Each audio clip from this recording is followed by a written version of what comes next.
What is up, everyone? Lewis Howes here. Very excited about this interview. We've got Evan Carmichael in the house. What's up, my brother? Oh, good, man. Was it right hand to left? There we right go. to left. Make it awkward.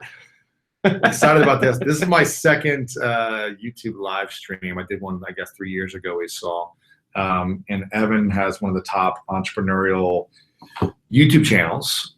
It's just your name, Evan Carmichael, right? That's it. And it's a lot of top 10 lists, right? Top 10 what? Learning from successful entrepreneurs, Yes. learning what makes them tick, learning what their story was and what we can take from them as entrepreneurs to pull from them. Yeah. And you've had, how many videos have you done now? Oh, man. 4,000? 4,000. Something like that. You're crazy, man. 4,000 videos. 4,000, yeah. How many do you post a week? So 3 a day, minimum. 3 a day. 3 a day. And you'll have one with like Oprah or Steve Jobs or successful athletes, entrepreneurs, things like that, right? Yeah. And you'll get clips from what, the internet, and you'll pull them together and you'll do research on them. Yeah, so the way it works is my audience, and mostly entrepreneurs, Mm-hmm. they'll request, like, we want a top 10 rules for success for Lewis Howes. Right. You did one with me, right? Or have you not done one yet? I don't think we did a We Lewis. did an we did an interview. interview. But we haven't done one of those. Yeah, guys, go to my channel and request Lewis. You guys There you want to go. see that happen? You got to request Lewis. There you Okay, go. hold on. We got to just take a pause because this is Lewis's first live chat in 3 years. You got 109 live people watching right now. 109 live people. We got the chat. people going in the up already chat. here. Go ahead and leave a chat of where you are in the world. Hopefully you guys can hear everything okay. If the audio is a little bit off, let us know. But type in where you are watching in the world. I want to know where you guys are at. We got the chat right here. I see a lot of people on. Natalie, Kyle, F. Learned a lot from both you guys. Isaac says, oh my God. Lucia, hello from London. What's up? Hello, Governor. We've got the professor. Can I ask you something? Yes, ask any question. We got North Carolina, Asheville. We've got top 10 for Lewis, says Kelly. Holly in the house from Ohio. What's up? OH, Marietta. So many comments coming in right now. Egypt. My Habibi. What's up, Habibi? Man, we got a lot of people in here. Man, this is awesome. You got to go Portland, live, Oregon. dude. This is great. All good. Matt Sharp in the house. David Bryant. Very cool. Good to see you guys. Budapest, Hungary, California, Belgrade. I saw Natalie from Toronto there. Amsterdam. Awesome. Natalie from Toronto. Hey, don't you know? So thanks for everyone for coming on. And share this out with your friends. Go ahead and tweet this out or post this on Google Plus or wherever you like to hang out the most. We're going to do a couple of questions with Evan. And make sure to follow him on his channel if you're not following yet. He's got a lot of great content for entrepreneurs. And we connected on YouTube, I think originally. I don't know, did we connect somewhere else?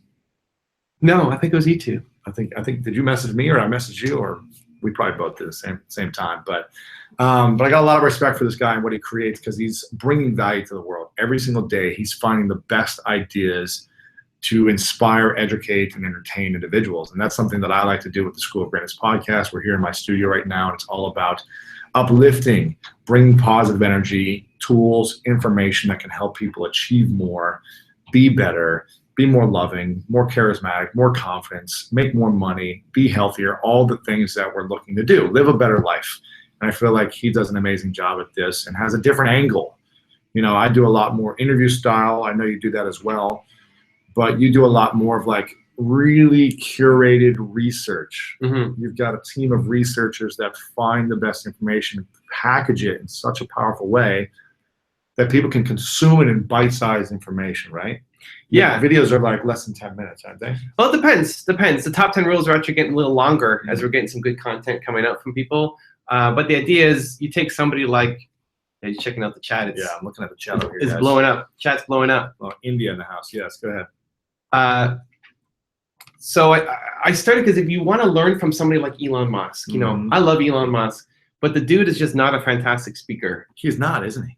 And his interviews aren't great. And I'm sitting there and you got to watch like 20 hours of content Yes. to get good quality information. And so what we do is we try to pull out, we do the work of watching the 20 to 40 hours and then pull out the best 20 minutes of it.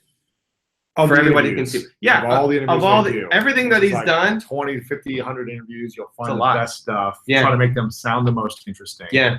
Otherwise, you're just going to go through a lot of fluff and like boring interviews for a long time. Yeah, and I did it for me because I wanted to learn from people who've done a lot. I want to hang around Elon Musk a little bit more. You know, I don't have his number to call him up. You know, maybe Lewis does. Lewis has a connection in that I'll tap him for later, but I don't have his number yet. And so the next best thing is, let me be around his content. Let me watch what he's doing. And not just the strategies. Like, often they'll say, here's what you need to do to be successful. You need to go and do X, Y, Z, which helps. But it's also how they approach certain questions and their mindset. So like Elon Musk is an example. He goes on CNN and he talks about how the world's going to end because of artificial intelligence. Like, robots are going to take over and we're all going to die. It's how the world's going to end. Right. And then the anchors ask him a couple questions to say, well, how's it going to happen? And he goes, I don't know. Right. And like a couple more questions, and he just goes, I don't know. And it's like, he's on a national news network, tons of people watching. He makes this huge, bold statement, and then he doesn't know how to back it up. And I think for me, I would normally try to come up with some kind of answer. Yeah, right? Like, you get put on the spot, you're going to think, I got to answer this question. Yes. And he had the confidence in himself to just say, I don't know, when he actually doesn't know. So it's not a specific strategy to say, like, do what I did, but just watching how he interacts, you can potentially learn something to make yourself better. Absolutely. So that was the goal. It was selfish for me, and then I share it with everybody else. That's why I wanted to start my podcast 4 years ago, because I was like, I want to connect with these people one-on-one and learn their information, and then I wanted to share with the world as well. We just have different approaches, I think. Yeah. But I'm both trying to get the same result. Now, something I learned, you've got a book out right now. Is it out right now? It's out now, yeah. It's out now. It's called Your One Word. That's it, yeah. And I'm going to link it to you guys right now. I'm going to type it in the chat. It's evancarmichael.com/oneword, right? That's it, yeah. Evan, I'll type it in. And what is this book about, and who's it for? The idea here is that people are walking around feeling like they could be doing a lot more with their life. It's for people who feel like they haven't reached their potential. Doesn't mean that you're down in the dumps, but that you haven't reached your potential yet, and there's something more that you could be doing with your life. And for me, it starts with self-awareness, understanding who you are, understanding what your most important core value is. So your one word is your single most important core value. What is the most important thing to you that has always been there and always will be there in the future? And then building a life and a business around it. So one value. One value. So what's the word for you? Believe. Believe. And I know you asked on your podcast too, like one word tattoo on your head, right? That you want to remind yourself of. For me, it's believe. And then we get into, okay, how do you define that? And what does that mean to you? And then how do you pour that into your life and into your business? So that when people are buying from you, if you're just selling based off of price, you're going to lose. There's always going to be somebody cheaper. If you're selling just based off of features and benefits, you know, it's helpful, but you want to have an emotional connection. And when they feel like they're tied to your mission, what you're all about, and it comes from a place of true sincerity, not just a marketing slogan.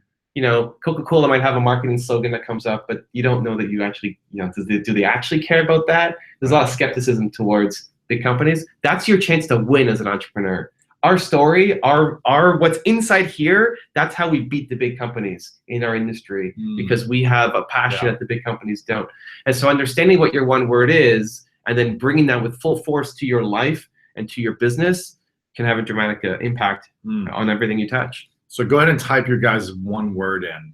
I'm seeing some of you already putting them in, but what would be your one word? What would be the thing that would you would stand on for your entire mission in your life? And type that in right now. And I'm seeing integrity. Derek says love. I'm seeing authentic. So keep typing in what's the one word that resonates best with you. And check out the website, evancarmichael.com/oneword. I'm seeing love, passion, says Michael, freedom.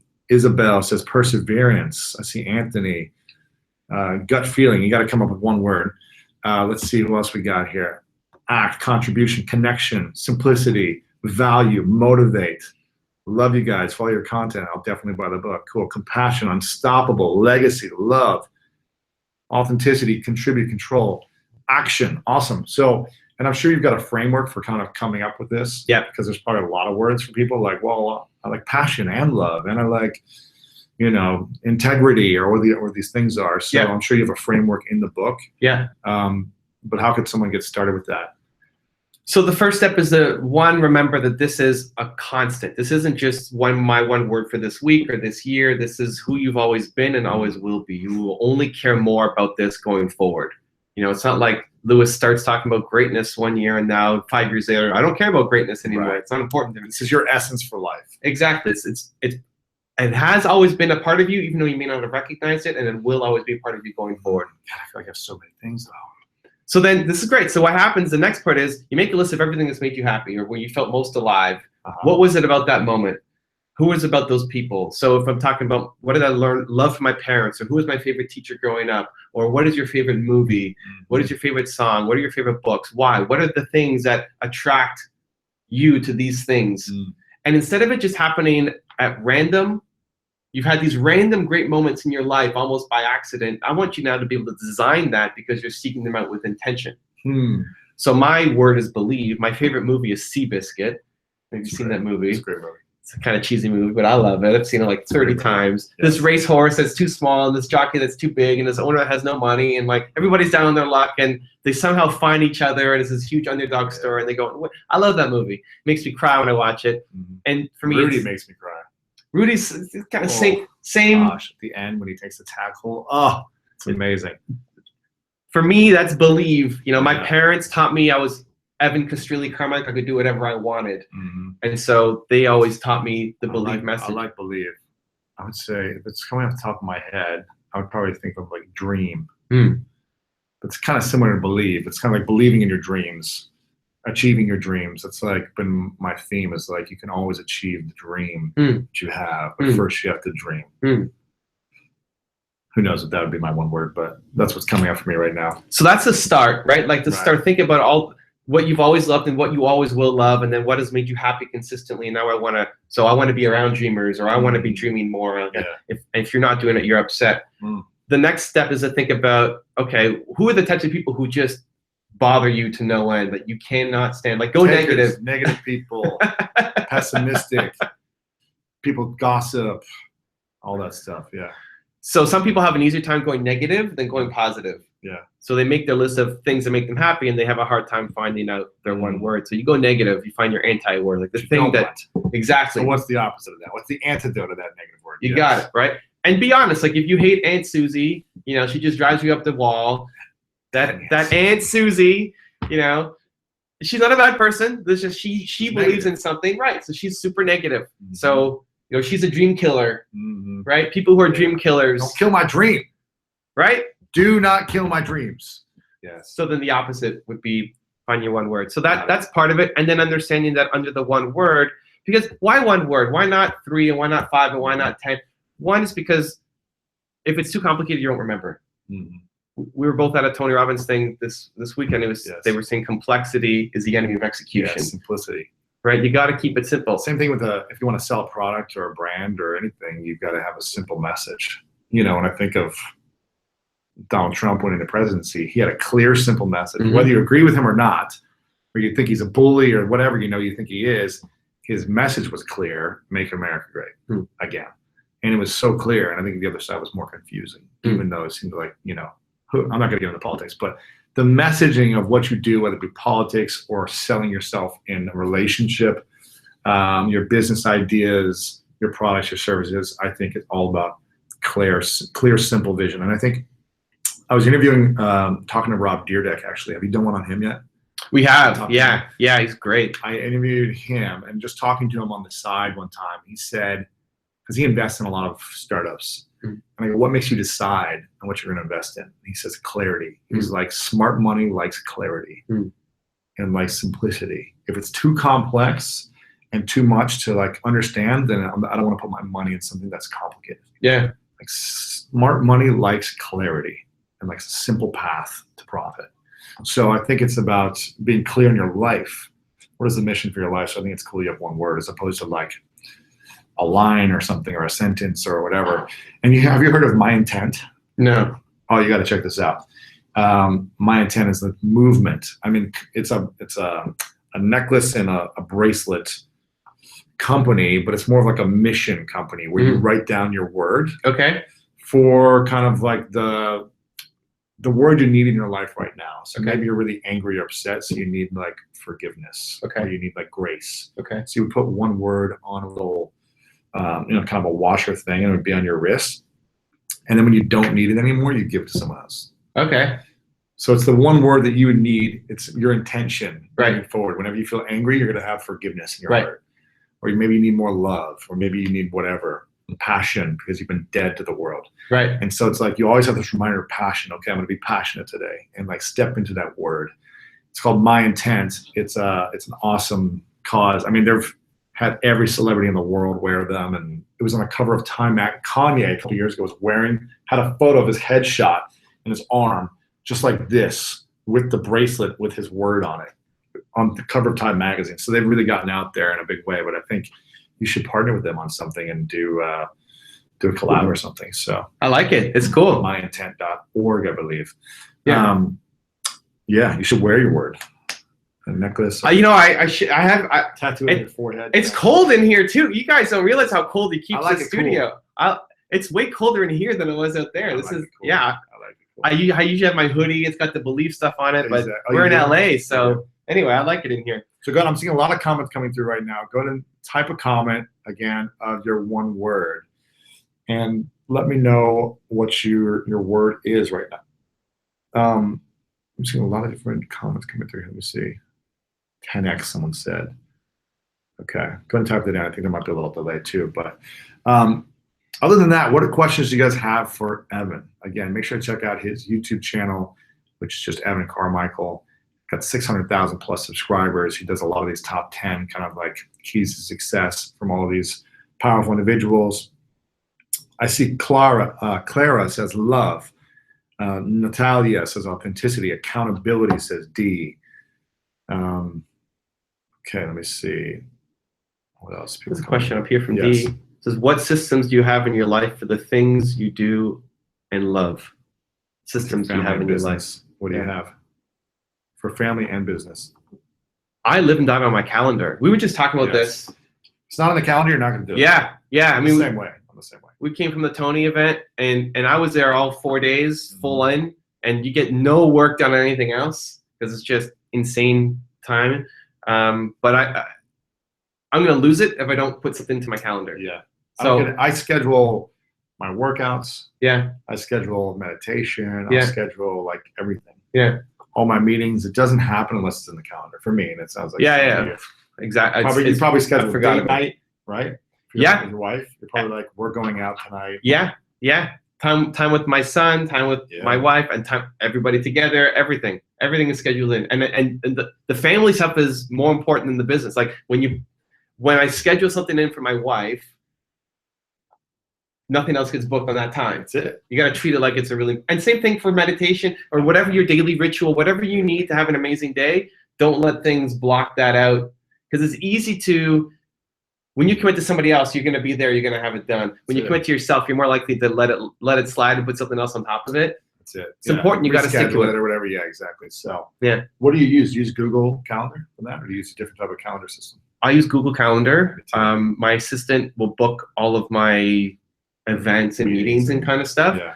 And then the daily stuff I put in, like if I put in my daily routine. So I'm going to have to edit a whole bunch of my Google Calendar after this weekend. Right. Like, tweak things around. Sure. But then she fills in the holes. So she sees where I have gaps, and then she'll put stuff in. But now in terms of your business stuff, you do like 3 videos a day, and you have like 8 video editors and researchers and all this stuff. How are you organizing that? Is there a project management system? Do you use Slack? Do you use Asana? Do you use something else to kind of like organize it all and have a flow chart of everything, or what is that done by? So we recently switched it to some insane model. I used to do videos once a week. Wednesdays were my video days, and I would record 1 day a week. Yeah. 1 day a week. Now you do 3 times a day. No. That was for all my videos. I would record all my videos on Wednesday for the whole week. Got you. Wow. Okay. Yeah. So I'd record the 20 whatever videos in in 1 day. Right. 1 day. I switched it this month to do all the videos for the month in 1 day.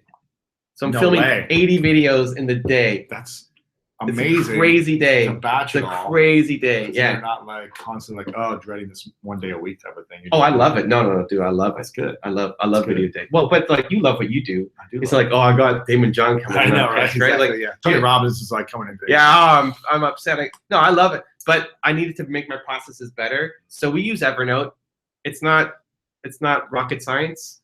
Yeah. I have 4 people on my team who touch the Evernote files and add different parts to it. Yeah. And then I just go into the best part of what I do is just going in and being on camera. If I have to flip between different things, I'm losing time. I'm not, you know. So I have a great cameraman who comes in now once a month. Films it all day. And I'm just there all day. At first I didn't know if I could do it physically, if I had the energy, the voice, everything to go. You're probably gonna take like 2 hours, take a break, 2 hours to a break. No, it's like I don't break. Yeah. You just get in the flow and you stay in it. Yeah. Until it's done. Yeah. I hate breaks. Wow, that's good. When I was doing the audiobook, did you read? Yeah. You did your own audiobook, right? It's like 3.5 days, man. So I did, yeah. So mine was like 2.5 days. I didn't want to break. Yeah, it's tough. The guys, I broke because you're working with right. The audio engineer is like, okay, I don't want the quality to suffer because you guys are tired, but it's like I don't want to go to the bathroom. I don't want to step out of the studio. It's hard to get in the zone as it is. So when you're in the flow and then you break and then you have to get back into it, it takes like 30 minutes to get back in the flow. So I understand that. Because it is challenging to like break and get back in, and just be at your peak. So I completely get it. One of the questions we have here, any questions? One thing would you say to the millennials as a piece of advice to becoming successful in their passions? Got anything? Yeah, one thing, guys, too, for the questions, because there's also comments. If you guys make it all caps, it's easier to see the questions versus just the chatter back and forth. Yeah. So it's millennials. What's a piece of advice you would say to millennials to become successful in their passion? I don't think millennials are any different than anybody else. I think people like to label millennials. Doesn't matter if you're 60 or 16. Yeah. Do the same thing to get great results. Yeah, you gotta find your passion? No, being successful in their passion. Yes. Yeah. Well, first off, you gotta start doing something. So many people have this idea of what they want to do, but then they never take action. And then now you're not a millennial anymore because you're getting a lot older and you're just stuck in some corporate job and you haven't taken out. You know, successful people, we've done maybe the most research on successful entrepreneurs of definitely any YouTube channel, maybe out there completely, I don't know. But the things that they have in common are not the things that you think people have in common. You don't have to be a type A outgoing personality to be a successful entrepreneur. It's how some people win. It's how the people that you've heard of wins. It's how Mark Cuban wins. He's the big loud guy in the room, and that's how he wins. And you know him. There's a lot of people on the richest people in the world list who built businesses you've never heard of who they are. You know their companies, but not them because they're soft spoken. You don't need to be the outgoing person, but you do need to have an idea. You do need to take action on it, not just sit on the idea. And then you need follow throughs, consistency every single day. You got to build it up. I mean, the advice is kind of boring. It's the same advice over and over and over again, but it's people are sometimes looking for super sexy. It's simple. It's the execution, which is hard. Yeah. And most people, someone just asked the question, how to stop overthinking and start doing. It's essentially as simple as what you just said. You just take a step forward and you do something. So Evan, started with 0 following and 0 videos on YouTube at one point. He opened up an account and he said, I'm going to post a video about this. And then it maybe did well, maybe it didn't. And he said, how can I make it better? And the next video, he said, okay, here's what people are looking for. Here's what's getting a lot of views. Here's what the keywords looking for. So let me optimize it for that. And then he did the next video. And now 4,000 videos later, he's taken a lot of action consistently over how many years? I don't know, 9. 9 years. And he's getting results that he has now. So you can't get results unless you take the action. And the best way to stop overthinking is to literally just do one thing and then do it over and over and over again and make it better each time. I started off with my first interviews was on my cell phone. I recorded on this phone. Well, actually, it was the old model of this iPhone. It was sitting in a gym. And I interviewed with a guy named Bob Harper. It was one of the first interviews. And it was loud in the background, and people were like slamming weights, and people were coming in and out and distracting us. It was not perfect. But if I overthought it and didn't actually just put it out there, then I would never have what I have today. And so with me being willing to overcome the fear of being perfect and not looking good, to get something out there and then just say I'm going to make it better every time. And that's what I continue to try to do. The studio didn't look this way a couple months ago. We redesigned it because I wanted to continue to make it better. But that's what we both do. And this is what the most successful people do. Again, if you want to learn the top 10 ways to be successful, which he talks about in all the videos, a lot of it is consistent action. I'm assuming that's probably a common theme for most people. It's like they overcame their fears by taking action and were consistent. Yeah. you can't create anything great by doing one thing once. You've got to do it over and over, right? Yeah. Yeah. And there's no perfect first step. I think this is what holds a lot of people back. Yeah. What's my first step? It doesn't matter what your first step is. Do anything, something. That's it. That's it. And then make it better and keep going. There is no perfect first step. Yes. The perfectionists lose. It's good to want to be perfect and have that drive to always get better and better and better and better. But if you are always aiming for perfect at the start, you'll never do anything. That's it. Loco says, what would you tell your 20-year-old self? I would say exactly what we were just saying. For me, I would say to follow the dreams that you have inside of you, because when you're doing something that is not a dream, it's not as fun. For me, if you're doing something that isn't your dream, you're thinking about your dream. You're thinking, why am I not doing this? And you're frustrated that you're not going after the dream. Now, maybe the dreams may change over time. And you know, my dream originally was to play professional sports. When that dream ended, I had to discover a new dream. And that turned into a different dream. And it's kind of constantly change. But if I'm not taking action on that, I know I'm not going to be happy. Because I'm going to be like, why am I doing something I don't love? Yeah. That's just me personally. It's interesting how when we talked about your one word, you said dream, and then you said you would wish you would dream.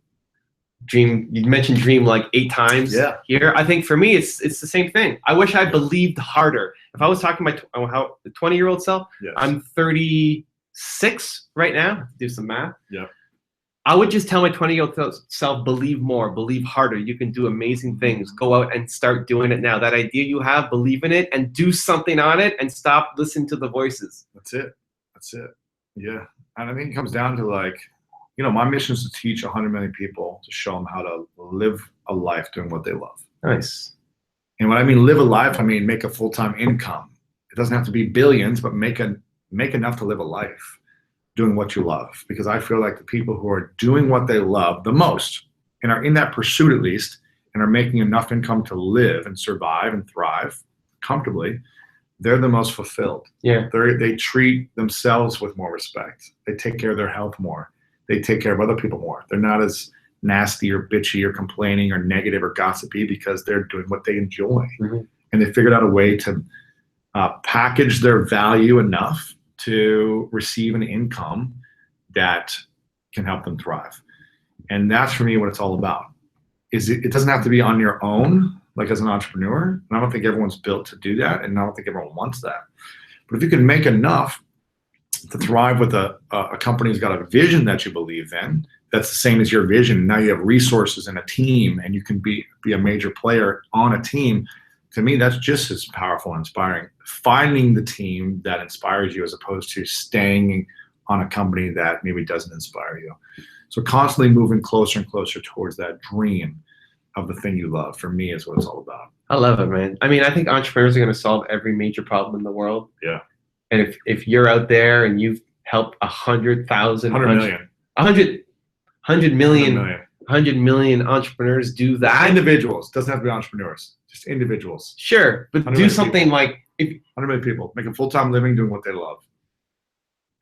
Even just the amount of joy that those people will have, and then radiate out. It's crazy. It's gonna ripple. It's like, it's world changing. That's it. It's my mission. Dude, I love it. What's your mission? That's close. I mean, I want to help 1 billion entrepreneurs. Yeah. And people often ask them, well, how do you track it? How do you measure? And it's not even about the measuring. I don't care about hitting that goal and measuring it of YouTube views or anything. It just means that the work that I'm doing has to be big scale. I don't want to do a lot of like one-on-one stuff unless that one person is going to go out and have a huge ripple effect out as well. Sure. So why do I pick YouTube versus just being a business coach? Because I wanted to have bigger reach, right? Why did I do a book instead of, you know, something smaller? Because more people. Why did I go with a publisher instead of self-publishing, right? Just so that it impacts the decisions. I don't really care about hitting that goal. There's no way that I'm specifically targeting. Maybe you have, like, I know I'm going to hit my 100 million. Right. But it's just much more about changing the thought process and the mindset that the work I do needs to have a big potential on it. Yeah, there you go. A lot of questions coming in through right now. Lucia is saying, do you have coaches, and how many and for what? Go ahead. So this was actually interesting. In my life, I don't really have a lot of people around me who are massively successful. I think you're in Canada. I mean, I'm just kidding. Oh, I'm teasing. oh, I'm teasing. Lewis, I'm teasing. that hurts. I'm teasing. You don't have to have people around you who are successful when you have a virtual community of successful people, right? Like we chat on GChat, and I'm sure you have a lot of other people you connect with. But go ahead, sorry. So I didn't grow up with that. My parents taught me how to be a human being. They taught, like, belief came from them. They gave me the values, but they didn't teach me how to be an entrepreneur. And I have nobody in my family who's an entrepreneur. So I didn't have any of that growing up. I'm also naturally introverted, which probably does not come out in this interview. But Lewis makes a lot of his connections by going to events and meeting people, and he's so charismatic and talking. And you know, I'm not that guy. I don't talk to the guy next to me on an airplane. I'm flying home to Toronto tomorrow. I'm like the hoodie over the top. Yeah, like I don't mind a conversation, but like I don't seek it out either. Yeah. And so that hurts somebody like me who has no connection, doesn't want to, is not good at making new ones. Right. And so what I did was turn to what I call it? I forgot it. I'm blanking out. The aspirational mentors, the people who I look up to and can learn from, like a Steve Jobs or an AP Giannini or an Oprah Winfrey, or people who I may never meet, or they passed down. I obviously will never meet them, but by hanging around them, then I learn. And so, you know, I came to LA this weekend to check out Tony Robbins and stuff. That was a great session and event. But most of the new learning I get is from my own YouTube channel. Like I create stuff for me that then I share with others. That's it. Like when you bring people on, it's because you want to learn from them, right? It's the same thing why I do my podcast. So absolutely, 100%. I love it. Guys, there's lots of questions coming in, and I want you guys to go get the book. So check out evancarmichael.com/one-word. Check out the book. Go subscribe to Evan's YouTube channel. It's amazing. A lot of inspiring content every single day. Thousands of videos on there. So you'll find something for everyone. And yeah, if you have any other questions, feel free to leave a comment below here. This will go up on YouTube now, right? Yeah, so the live comments don't get saved. Gotcha. But anybody who's watching the rebroadcast, you guys can leave comments down, and then Lewis can check it out. I'll be in the chat. Yeah, go leave a comment. We'll stop this right now. Go leave a comment, and then we'll connect with you guys afterwards. But I love you guys very much. Figure out your one word. His is believe. Mine right now is dream. Type yours in the broadcast, in the replay, what your one word is, so we can all see, and we'll see if there's any common themes or if there's anything that you know, this audience brings more of than maybe another audience. So type it in right after this and let me know what your one word is. See you guys later.